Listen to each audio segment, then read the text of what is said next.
अहिंसा तीर्थ प्रणेता, अहिंसा तीर्थ प्रणेता, जय जय हो भारत गौरव राष्ट्र संत प्रमुख सागर। स्वर्णिम स्वर्ण जयंती का अवसर ये महान है, मिलकर हम मनाएंगे गुरुवर देश की शान है प्रमुख सागर। जय हो गुरुवर प्रमुख सागर, चले जिनके पास पुस्तकें ना हो ले लीजिएगा, सभी को पीछे तक दे दीजिएगा। हम चलेंगे मंगलाचरण की ओर, सभी को याद होना चाहिए। यस्य स्वयं से भावाप्ते भावे कृष्ण कर्मणा तस्मै सज्ञान रूपाय नमोस्तु परमात्मने, अभी लेके आ रहे हैं। नमोस्तु परमात्मने, नमोस्तु परमात्मने। 18 नंबर की श्लोक कारिका में आचार्य भगवान पुष्पा स्वामी का कह रहे हैं। 18वें नंबर का श्लोक, भवन्ति प्राप्य यत्संग मशुचिनी शुचन्यापि सकाया संततापाय तदर्थम प्रार्थना वृथा। भवन्ति प्राप्य संगम शुचिनी शुचन्यापि सकाया संततापायस तदर्थम प्रार्थना वृथा। बहुत प्यारी बात पुष्पा स्वामी यहाँ कह रहे हैं। जिस शरीर को हम इतना पवित्र मान रहे हैं वो शरीर पवित्र नहीं है। उस शरीर को हम पवित्र मानने का प्रयास कर रहे हैं, वो शरीर पवित्र नहीं है। क्योंकि अगर पवित्र होता तो उस पर हम अगर कोई चीज़ पवित्र रखते तो वो भी पवित्र हो जाती।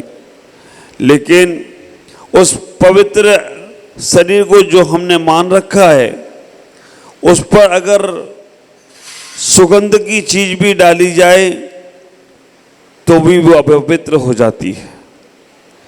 आचार्य कह रहे हैं जिसका संयोग पाकर पवित्र पदार्थ भी अपवित्र हो जाते हैं वह सदा शरीर विनाशिक है और उसके लिए पवित्र करने की कामना व्यर्थ है।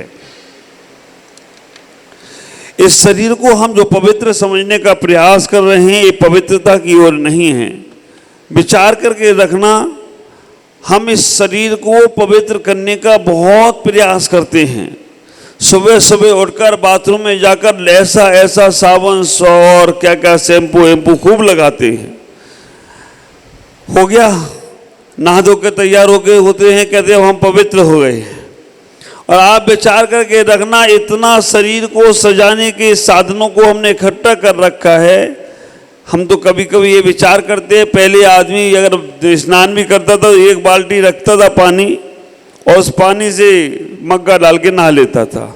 आजकल इतने फव्वारे लग गए हैं, हाँ, ऊपर से अलग, इधर से अलग, इधर से अलग, इतने सारे फव्वारे लगा रहे हो फिर भी शरीर पवित्र नहीं हो पा रहा।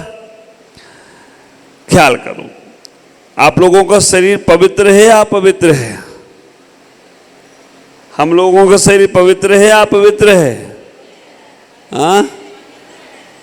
हाँ, विचार करना। शरीर जो संसारिक शरीर होते हैं, जो संसार के क्रियाकलाप में लगे हैं, वो पवित्र नहीं है। लेकिन अगर उनको रत्नात्रय धारण कर ले तो पवित्र होते हैं। आचार्यों ने बहुत सारी परिभाषाएं बताई और 12 भावनाओं में आप रोज पढ़ते होंगे। दीप चाम चादर मणि हाण पिंजरा दे, भीतर या सम जगत में अबर नहीं। इतनी गंदगी भरी है अंदर, फिर भी हम बाहर की दुनिया को देखते हैं। हाँ, आप विचार करके रखना, हम बाहर की दुनिया को देखने का प्रयास करते हैं तो हमारा बाहर की दुनिया से ये पवित्र समझने का प्रयास करते हैं।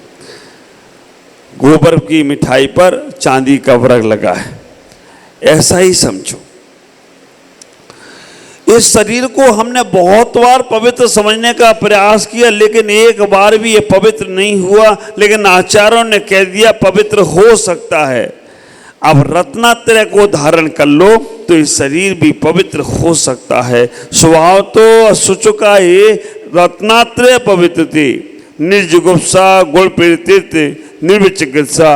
रतनकांत साबकाचार्य में समद्वद आचार्य ने भी ये बात कह दी। पानी की एक बूंद, अगर वो पानी की एक बूंद किसी वृक्ष में जाती है, नीम के वृक्ष में चली जाए तो पानी की बूंद क्या होती है? कड़वी हो जाती है। और वही पानी की बूंद अगर गन्ने के खेत में चली जाए तो मीठी हो जाती है। वही पानी की बूंद गाय के मुख में जाए तो दुग्ध और अमृत का काम करती है। और वही पानी की बूंद अगर सर्प के मुख में चली जाए तो जहर का काम करती है। वही पानी की बूंद समुद्र में जाए तो खारी हो जाती है। लेकिन वही पानी की बूंद अगर स्वाति नक्षत्र में सीप में चली जाए तो मौती हो जाती है। विचार करके रखना, वही पानी की बूंद अगर नाली में जाए तो गंदी हो जाती है, और वही पानी की बूंद भगवान के मस्तक पे चली जाए तो गंधोदक हो जाती है, पवित्र और पावन हो जाया करती है। जल तो वही है, उस जल से ही वो पवित्रता आती है और पावनता आती है। मैं आपसे कहना चाहता हूं, ऐसा ही आपका ये जीवन है। ये शरीर अगर थोड़ा सा इसको तुमने अगर परमात्मा के चरणों में, संतों के चरणों में, अपनी आराधनाओं के चरणों में लगा लिया तो ये शरीर तुम्हारा पवित्र हो सकता है। ये शरीर नश्वर है, शाश्वत नहीं है, सबको मालूम है। इस धरा पे आया है और इस धरा पे ही रह जाएगा। ये शरीर नश्वर है, आत्मा शाश्वत है, इस बात का ख्याल करो। शरीर नश्वर है, आत्मा शाश्वत है। शरीर अपवित्र है, आत्मा पवित्र है। शरीर यहीं छूटेगा, आत्मा साथ जाने वाली है। शरीर कष्ट में है, रोग में है, और आत्मा आनंद में है। आप विचार करके रखना, शरीर कष्ट में है, रोग में है, आत्मा आनंद में है। और तो और शरीर पराया है, लेकिन आत्मा तुम्हारी अपनी है। शरीर तुम्हारा नहीं है, शरीर तो माँ बाप के संयोग से उत्पन्न हुआ है और यहीं का यहीं रह जाएगा। लेकिन आत्मा तुम्हारी है, वो तुम्हारी कोई कहीं जाने वाली नहीं है। इसलिए पराई चीज पर इतना क्यों हिलाते हो? हाँ, पराई अमानत पर तुम इतने खुश हो जाते हो, जो यहाँ से लिया और यहीं छोड़कर जाना है। अपनी चीज का एहसास भी नहीं है तुमको। उस अपनी चीज का एहसास कराने के लिए आचार्यों ने कहा कि वृत्ति बनने का प्रयास करो, संयमी बनने का प्रयास करो, सम्यक दर्शन को प्राप्त करने का प्रयास करो, तब तुम्हें तुम्हारी वस्तु का एहसास होगा। जब तक हम दूसरों के माध्यम से अपनी उस वस्तु को समझ रहे हैं, समझ नहीं सकते, क्योंकि वो दूसरा पर ही रहेगा, स्व ही रहेगा। इतना ही विचार करके रखना। हम अपने शरीर को समझने का प्रयास करते हैं दूसरे के माध्यम से, लेकिन वो तुम्हारा कितना भी हो जाए, यहाँ का यहीं रहने वाला है। ये शरीर तुम्हारा साथ जाने वाला नहीं है। शरीर पुद्गल की देन है, और पुद्गल में स्पर्श, रस, गंध, वर्ण चारों रहेंगे, और हम भी यही देख रहे हैं। शरीर चिकना है या खुरखरा है, स्पर्श है ना, शरीर में से कैसी स्मेल आ रही है। आप विचार करना, गंदी स्मेल आए तो वो क्या डालते हैं, बॉडी स्प्रे कर लेते हैं, स्मेल अच्छी हो जाती है ना। शरीर को आप कितना सुगंधित करना चाहते हो, लेकिन वो भी थोड़ी देर बाद, पसीना निकलने के बाद वो भी बदबू मारने लगता है। सुगंध आ रही कि नहीं आ रही, इस पर रस शरीर में स्वाद क्या आ रहा है, और शरीर में से स्पर्श रस गंध वर्ण, शरीर गोरा है काला है। आपसे पूछा जाए आप गोरे हो काले हो तो आप कहोगे हाँ महाराज मैं गोरा हूँ मैं काला हूँ, लेकिन ना आत्मा गोरी है काला है ना कुछ भी नहीं है, बंद भी नहीं है। आप विचार करना, आत्मा के गुण अलग हैं और शरीर के गुण अलग हैं। आत्मा के गुण हैं ज्ञान दर्शन सुख और वीर।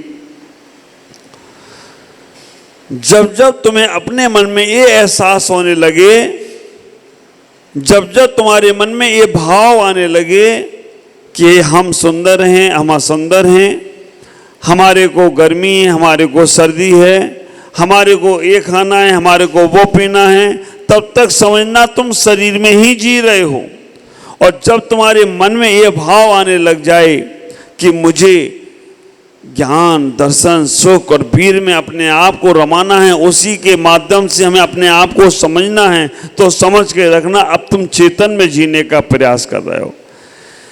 ऐसा नहीं है कि चेतन में जीने वाला खाएगा पिएगा नहीं, ऐसा नहीं है चेतन में जीने वाले के शरीर में सर्दी गर्मी आएगी या नहीं, सब होगा, लेकिन वो उसमें आसक्त नहीं होगा।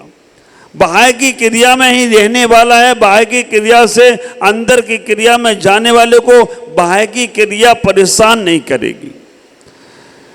आचार्य कह रहे हैं शरीर मरण धर्मा है, आत्मा मरण धर्मा नहीं है। उस आत्मा मरण धर्मा नहीं है, उस तक जाने का द्वार क्या है, उस जाने के द्वार को समझाने का प्रयास कर रहे हैं आचार्य। लेकिन कह रहे हैं पहले ये समझ लो कि ये तुम्हारे को छोड़ना है। पहले ये समझ लो, हे बुद्धि ये रख लो कि ये शरीर जो तुम्हारा है इसे तुम्हें छोड़ना है, ये तुम्हारा शाश्वत नहीं है, आज नहीं तो कल, कल नहीं तो परसों, इसको तो छोड़कर ही जाना है। ख्याल करो, किसी राजा को 5 साल का राज दिया गया और कहा कि 5 साल बाद तुमसे राज वापस ले लिया जाएगा। समझदार राजा होगा तो 5 साल में एक अपना नया राज तैयार कर लेगा, नई कंट्री बना लेगा, क्योंकि 5 साल को हमें छोड़ना है और इतना अच्छा बनाने का प्रयास करेगा कि इससे भी अच्छा हो जाए। और ना समझदार होगा वो कहेगा 5 साल राज करने को मौका मिला है, मौज करो मस्ती करो ऐश करो, सारा जीवन को यहीं पर ऐश में लगा दो। वो ना समझ है। तुम्हें भी एक राज प्राप्त हुआ है 5 साल के लिए, तुम्हें राज प्राप्त हुआ है 50 साल के लिए, 100 साल की ये मनुष्य रूपी राज तुम्हें मिला है। अब इस मनुष्य रूपी राज से एक नया राज तैयार करना है या यहीं मौज मस्ती करके इसे समाप्त करना है, ये आपके ऊपर है। आपको ये राज मिला है, इससे अपनी एक नई सत्ता बनाओ और नई सत्ता बनाने के लिए मजबूत पिलर तैयार करो, मजबूत नींव तैयार करो, मजबूत लेंटर डालने का प्रयास करो, क्योंकि वो तुम्हारा जन्म ऐसा होना चाहिए जो तुम्हें निर्वाण की प्राप्ति करा दे। उसके लिए मटेरियल अभी से इकट्ठा करो। तो आचार्यों ने कहा उसके लिए मटेरियल कौन सा? सीमेंट, बालू, कंकड़, पत्थर, पानी, ये सब कौन से? तो उन्होंने कहा व्रत रूपी संयम, व्रत रूपी संयम रूपी आप क्षमा रूपी जल को लेकर उस मटेरियल को तैयार कर लो, जिससे तुम्हारा अगली पर्याय जो आए तो मजबूती के साथ आए। अभी तो तुम्हारा शरीर ऐसा है, एक उपास कर लो, दूसरे उपास में लगता है कि पता नहीं अब उठ पाएंगे कि नहीं उठ पाएंगे, और 2 4 5 उपास कर लो तो लगता है कि बस अब तो हमारी समाधि करा दो, औरों में कुछ नहीं चाहिए। कोई पावरफुल होते हैं, ताकत होती है तो वो तो और भी कर लेते हैं, ज़्यादा से ज़्यादा कर लेते हैं, लेकिन जिनका शरीर नहीं छोड़ सकता है, थोड़ा सा बुखार आ जाए तो शरीर को उठाने के लिए कितने लोग चाहिए। ख्याल करो, ये शरीर बहुत तुम्हारा साथ देने वाला नहीं है। हाँ, इस शरीर से अगर तुमने अच्छे काम कर लिए तो बुरा काम फिर शरीर साथ दे या न दे, तुम्हें आत्म संतुष्टि प्राप्त होगी। इस शरीर से तुमने अच्छे काम करते चले गए तो आप ख्याल करके रखना, तुम्हें कल जाना हो आज जाने को तैयार रहोगे। स्कूल में जाने से वही बच्चे घबराते हैं जिनके होमवर्क पूरे नहीं होते हैं, है ना। सेल टैक्स इनकम टैक्स के आने से वही लोग घबराते हैं जिनके खाते पूरे नहीं होते हैं। ख्याल करके रखना। और तो और महाराज के पास जाने से वही लोग घबराते हैं जो अपने जीवन में व्रत नियम संयम नहीं लेना चाहते। आप ख्याल करके रखना, ऐसा ही है। जो मृत्यु से कौन घबरा रहा है? मृत्यु से वही लोग घबरा रहे हैं जो हमेशा पाप करते रहते हैं। उनने कहा मृत्यु आ गई तो मैं कहाँ जाऊंगा, नरक चला जाऊंगा, तिरंग चला जाऊंगा। वो लोग कभी मृत्यु से नहीं घबराते हैं जो हमेशा पुण्य करते हैं, अच्छे काम करते हैं। उन्हें पता है ये आ जाए। मृत्यु का नाम भी तो वही है ना, मृत्यु, मरे तू, उसका नाम मृत्यु। हाँ, मरे तू, उसका नाम मृत्यु। मैं तो मरने वाला हूं ही नहीं, मरेगा तू, मतलब बॉडी। और मेरे गुरुदेव आचार्य भगवान हमेशा कहते हैं, दबे दबे पांव मृत्यु आती है आने दो, दबे दबे पांव मृत्यु आती है आने दो, आहट मिल जाए तो मन मत घबराने दो। खेल खेल में जब खिलौना टूट जाता है, ज्ञानी मुस्कुराता अज्ञानी रो जाता है, ज्ञानी मुस्कुराता अज्ञानी रो जाता है। तो विचार करना, आप ज्ञानी हैं, इस शरीर के लिए रो रहे हो, इस शरीर नश्वर छड़भंगुर के लिए तुम्हारे प्राण सूख रहे हैं। मत करो। तुम शाश्वत को पाने वाले हो और शाश्वत में रमने वाले हो।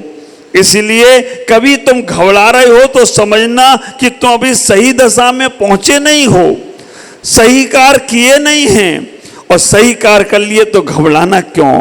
कल जाना हो तो आज तैयार बैठे हैं, क्योंकि हमें इसका कोई भरोसा नहीं है। इसलिए आज और अभी इस शरीर को जितना हो सके उतना पवित्र करते चले जाओ, जितना हो सके शरीर की बुराइयां दूर करते चले जाओ, जितना हो सके उस शरीर से गलत काम जो भी हो रहे हैं उन्हें कम करते चले जाओ। क्योंकि घर में परिवार में रहकर हम सब नहीं छोड़ सकते हैं। हमें कभी कभी रात को खाना बनाना खा ही नहीं, लेकिन बनाकर देना पड़ जाता है। मन में ये भाव रखो भगवान ये भी छूट जाए।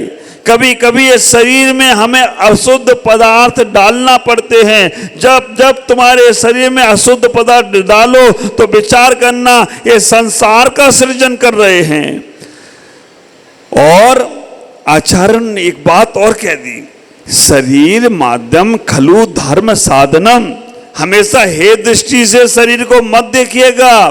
शरीर माध्यम खलु धर्म साधनम। अगर आपको मालूम पड़ जाए एक गाड़ी हमारी मंजिल पर जा रही है तो गाड़ी कैसी भी खटारा हो हम उसमें बैठ जाते हैं। तो आप विचार करना, शरीर कितना भी अपवित्र हो 9 मल द्वारों से सहित है, 9 मल द्वारों से सहित है ये शरीर। कितना भी अपवित्र शरीर हो लेकिन मालूम पड़ जाए ये शरीर हमें मोक्ष दिला सकता है। तो क्या करना है?